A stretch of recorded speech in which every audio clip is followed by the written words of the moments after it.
గాక. హల్లెలూయా. సంవత్సరాలుగా మనం ఎదురు చూసిన రోజు, దేవుడు తన వాగ్దానాన్ని నెరవేర్చిన రోజు, దేవుడు తన దాసుని బలపరిచి ఈ దినము ఇది యెహోవా వలన కలిగిన కార్యము, ఇది మన కనులకు ఆశ్చర్యం. దేవుడు ఏ కార్యం చేసినా ఆర్డినరీగా ఉండదు, ఎక్స్ట్రాడినరీగా ఉంటుంది.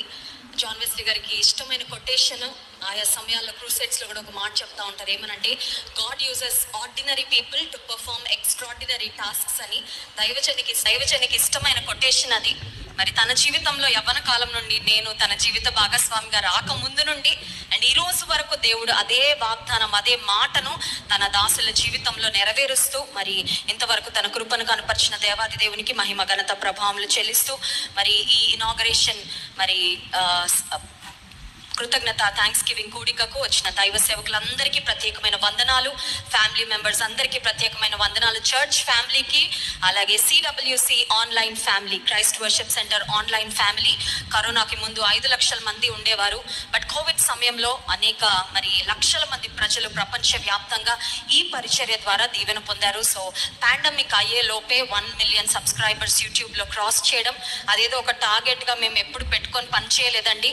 మా టార్గెట్ ఒకటే, అనేక మందికి మరి దేవుని మాటలు అందాలి, ధైర్యము పంచాలి, దేవుని మాటలు పంచాలి, అనేక మంది రక్షణ పొందాలని. But God has really helped us. So ఈ పరిచర్యలో దైవజనులు ఏ రోజైతే మరి మెడికల్ అండ్ రీహాబిలిటేషన్ సెంటర్ అనే థాట్ బర్త్ అయిందో, తన మనసులో ఒక చిన్న ఆలోచనగా దైవజనికి దేవుడు ఇచ్చారు. ఆ రోజు నుండి ఈ రోజు వరకు దేవుడు చూపిన మహాకృపను బట్టి ఆయనకు మహిమ ఘనత ప్రభావం కలుగును గాక. మా వివాహమైన క్రొత్త రోజుల్లో దైవజని మనసులో ఒక చిన్న ఆలోచనగా ఇది స్టార్ట్ అయిందండి. అప్పుడు ఏమనేవారంటే, రాజమండ్రిలో హార్ట్ ఆఫ్ ద సిటీలో ఒక చిన్న రూమ్ అన్న తీసుకొని ఒక్క డాక్టర్ గారిని పెట్టి ఆయనకి శాలరీ ఇచ్చి, మనం ఇక్కడున్న కొంతమందికైనా మనము మెడికల్గా హెల్ప్ చేస్తే బాగుండని నాకు చాలా అనిపిస్తుంది. కానీ ఆ రోజుల్లో ఉన్న మన పరిస్థితికి ఎక్కువగా ఇవాంజలిజంకి, సువార్త సేవకి ఎక్కువగా వచ్చే ధనమంతా వెదజల్లేసేవారు దైవజనులు.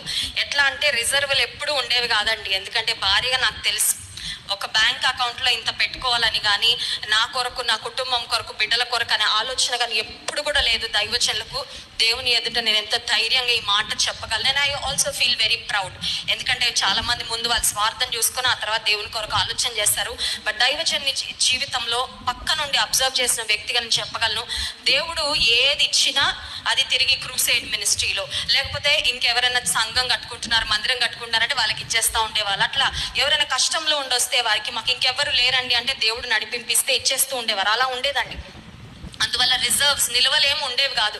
అందుకనే ఆ సమయంలో చిన్నగా ఒక చిన్న రూమ్ లాగా తీసుకొని అక్కడైనా మనము ఒక ఆర్ఎంపీ డాక్టర్తో అన్నా స్టార్ట్ చేస్తే బాగుండు అనిపిస్తుంది అన్నారు. కానీ మన దేవుడు చిన్న చిన్న కార్యాలు చేసే దేవుడు కాదు. We have a great big wonderful God. అసాధారణమైన కార్యాలు, మన ఊహకు మించిన కార్యాలు దేవుడు జరిగించేవారు. అందుకనే దేవుడు ఈరోజు ఈ కార్యాన్ని నెరవేర్చారు. మరి దైవజనులు మెడికల్ అండ్ రీహాబిలిటేషన్ సెంటర్ అని చెప్పిన తర్వాత మీ అందరికంటే ఎక్కువ నాకు ఉంటుంది టెన్షన్. ఎందుకంటే తన గురించి వ్యక్తిగతంగా ఒక భార్యగా ఆయన తల్లిదండ్రులకు ప్రేమ ఉంటుంది, తోబుట్టువులకు ప్రేమ ఉంటుంది. కానీ ఒక భార్యగా నా జీవితము ఆయన జీవితంతో ముడిపెట్టబడింది కాబట్టి నాకు ఎక్కువ భారం ఉంటుంది. ఏదన్నా పెద్దది అనౌన్స్ చేయగానే ఆయన పడుకుంటారో లేదో సరిగ్గా, తింటారో లేదో సరిగ్గా, ఆయన శరీరాన్ని కూడా లెక్క చేయరు. ఎందుకంటే దానికి నేను ప్రత్యక్ష సాక్షిని. ఒకనొక సమయంలో దైవజనులు చాలా మరి విపరీతంగా ప్రయాణాలు చేయడం, దేవుని కార్యాల కొరకు తాను వ్యయపరుచుకుంటా ఉంటే నేను చాలా కంగారు పడిపోయిన సమయంలో దేవుడు నన్ను వాక్యాల ద్వారా ధైర్యపరిచిన, బలపరిచిన సందర్భాలు ఎన్నో ఉన్నాయి. అది నేను చెప్పగలను.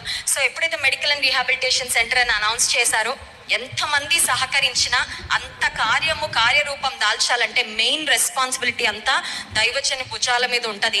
కాబట్టి ఆయన ఆరోగ్యము, అసలు ఆయన ఎంత ప్రయాస, ఆయన మరి ఎలాంటి పరిస్థితులు గుండా వెళ్తారని నేను మరి వ్యక్తిగతంగా ఒక కన్సర్న్ కలిగి ఉన్నప్పుడు, దైవజనులకి దేవుడు ఇస్తూ వచ్చిన వాగ్దానాలు ఏంటంటే, ఈ సంవత్సరం వాగ్దానము, నన్ను బలపరచువా అని అందే నేను సమస్తము చేయగలను. ఒకసారి స్తోత్రం చెప్తాం. హల్లెలూయా.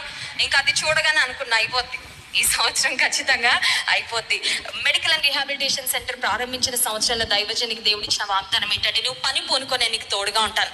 అది ఎప్పుడైతే నేను చూసాను అనుకున్నా, ప్రభా ఏమో పూనుకుంటారు నాకు తెలియదు, కానీ నువ్వు తోడుగా ఉంటావు కాబట్టి అది ఖచ్చితంగా సక్సెస్ఫుల్గా ముందుకి తీసుకొని వెళ్తావు అని.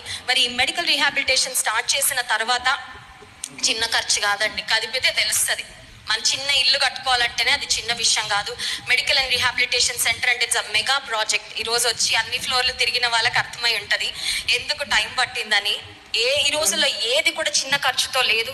కానీ ఎలా వనరులు సమకూడతాయి అని మరి ప్రతి విషయంలో దేవుని వైపు చూస్తూ వచ్చినప్పుడు ఒక్కొక్కసారి ప్రభా మమ్మల్ని సిగ్గుపరచద్దయ్యా, ఇది ఎక్కువ కాలం కూడా పట్టకూడదు ప్రభా, ఇది త్వరగా కంప్లీట్ అవ్వాలి, సహాయం చేయన్నప్పుడు దేవుడు మరి సిగ్గుపడనివ్వకుండా ఈరోజు ఇనాగరేషన్ జరిగించడానికి సహాయం చేశారు. మెడికల్ అండ్ రీహాబిలిటేషన్ సెంటర్కి వెళ్ళి మీరు ఆ ఫ్లోర్స్ ఎక్కితే అక్కడ నుండి మీకు ఏ వ్యూ ఉంటుందంటే చర్చ్ వ్యూ ఉంటుంది.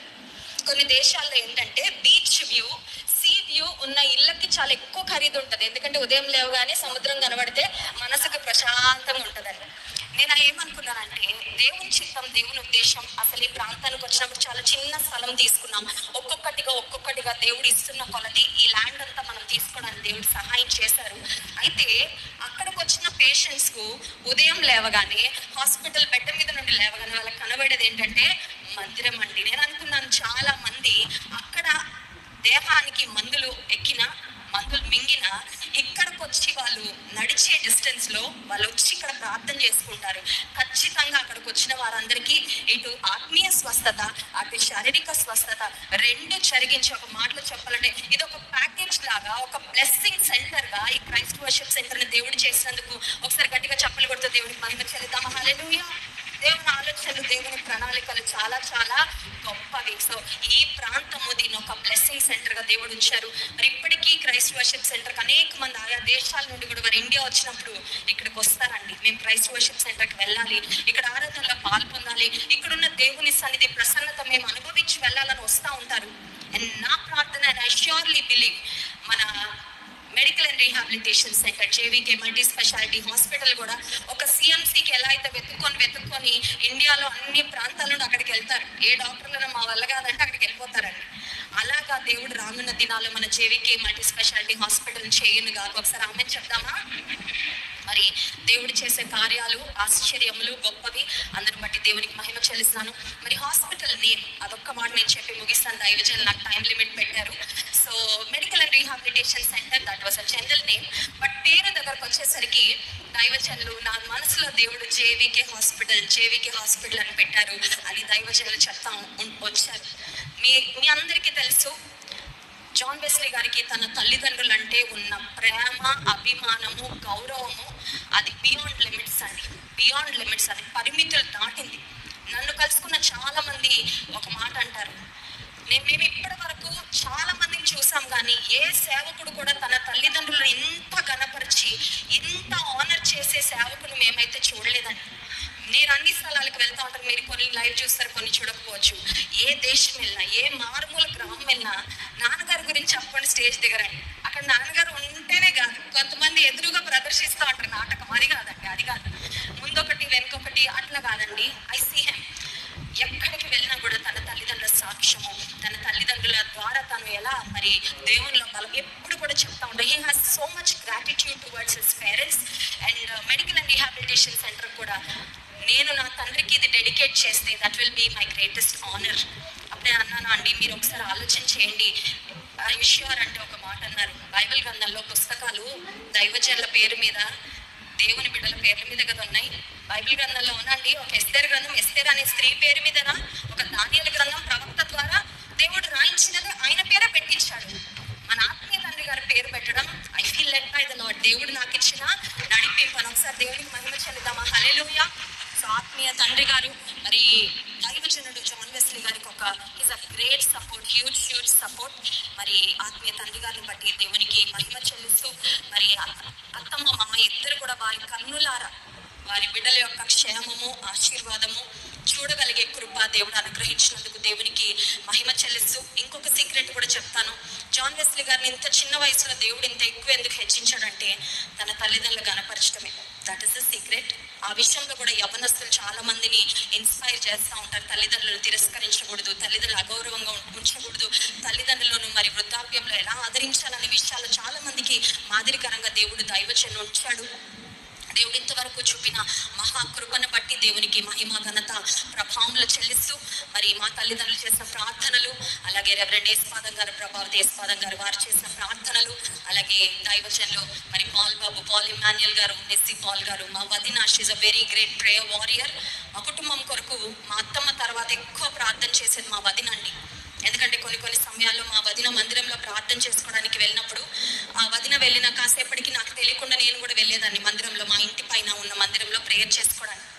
అయితే నేను కొంచెం డిస్టెన్స్లోనే వెనకాల మోకరించి నేను చేసుకుంటున్నాను.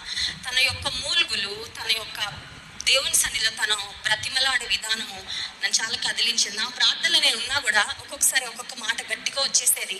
నాకు అప్పుడు అర్థమైంది, ఈ సేవ యొక్క ఆశీర్వాదంలో ఒక క్రూషియల్ పార్ట్ ఖచ్చితంగా వదిన యొక్క ప్రార్థనలే. మరి షకీనా గ్లోరీ గారు, వదిన thank you so much for your prayers. వదిన మరి నేను ఇంకొకటి కూడా విన్నాను తన ప్రార్థనలో. అదేంటంటే, నా పెద్ద తమ్ముడిని ఎక్కువ దీవించయ్యా, నా చిన్న తమ్ముడిని ఎక్కువ దీవించయ్యా, తన గురించి తర్వాత చేసుకుంటారండి. She such a selfless women, అంత నిస్వార్థమైన స్త్రీ. నా తమ్ముళ్ళు బాగుంటే నేను బాగున్నట్లే అని కోరుకునే గొప్ప దైవ సేవకురాలు. మరి మా వదిన యొక్క ప్రార్థనలను బట్టి కూడా నేను దేవుని చాలా చాలా స్తుతిస్తున్నాను.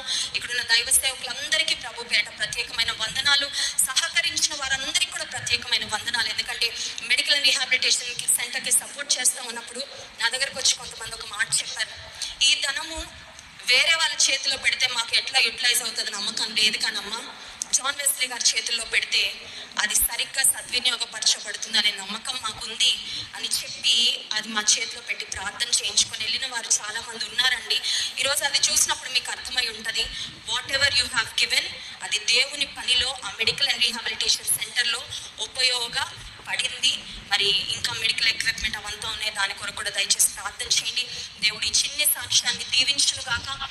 తమ దేవుని ఎరుగు వారు బలము కలిగి గొప్ప కార్యాలు చేస్తారని దానియేలు గ్రంథం 11వ అధ్యాయంలో రాయబడిన వాగ్దానము ఇంకా మన పరిచర్యలో మరి జాన్ వెస్లీ ఫౌండేషన్ ఒక ఇంటర్నేషనల్ స్థాయిలో దేవుడు ఇంకా ఆశీర్వదించాలని మరి మా ప్రార్థన అయితే అది, మా ఆశ అయితే అది ఎప్పుడు కూడా లిమిట్ అవ్వాలని కోరుకోవట్లేదు. దేవుడు ఎంతవరకు నడిపిస్తే అంతవరకు, ఎంతవరకు తీసుకువెళ్తే అంతవరకు ఆయన కొరకు మరి పరిచర్యలో వ్యయమైపోవాలని ఆశిస్తున్నాము. కనుక మీ ప్రార్థనలను బట్టి, సహకారాన్ని బట్టి మీ అందరికి కూడా నిండు వందనాలు తెలియజేస్తూ ఈ కొద్ది సాక్ష్యాన్ని దేవుడు దీవించును గాక.